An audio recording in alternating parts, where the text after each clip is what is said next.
Magali Fage, je suis infirmière stomathérapeute à la clinique Claude Bernard depuis de nombreuses années, infirmière en chirurgie, puis stomathérapeute depuis 2007. Donc j'ai une expertise en stomathérapie. Qu'est-ce que la stomathérapie? Donc c'est la prise en charge des patients qui vont avoir une stomie, c'est-à-dire un abouchement d'un bout de côlon à la peau, dans le cadre de maladies chroniques comme les rectocolites hémorragiques, les maladies de Crohn, ou alors sur la prise en charge des lésions coliques comme les tumeurs ou les cancers. Donc, comment se passe une consultation de stomathérapie? Le chirurgien voit le patient en consultation et lorsqu'il a annoncé la pathologie et l'intervention, il me l'adresse en consultation. À ce moment-là, je prends le patient en charge tout le temps qu'il aura sa stomie. Donc je lui parle d'abord avant l'intervention de ce que c'est que la stomie, je définis avec des mots simples et je leur montre les différents appareillages qui existent.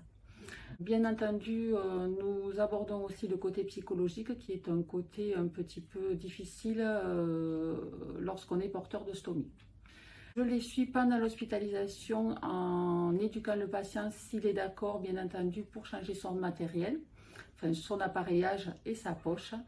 Et surtout, mon gros travail consiste à une prise en charge psychologique et un accompagnement de la personne.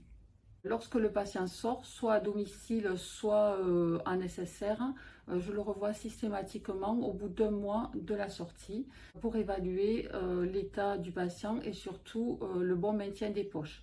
Bien entendu, le patient a toujours mon numéro de téléphone, quoi qu'il en soit, si jamais il a des soucis à domicile ou en SSR.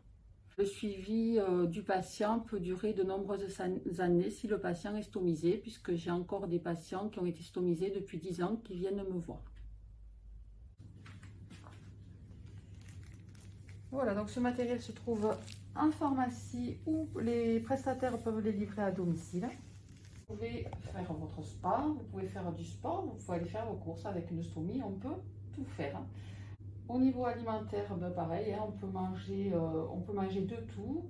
Il y a certains aliments que vous allez mieux tolérer que d'autres. Mais normalement, il n'y a pas de régime particulier à faire. Et l'essentiel, c'est de bien boire. Voilà. Et puis, je reste à votre disposition en cas de problème. Voilà, si vous avez besoin de m'appeler, vous aurez mon numéro.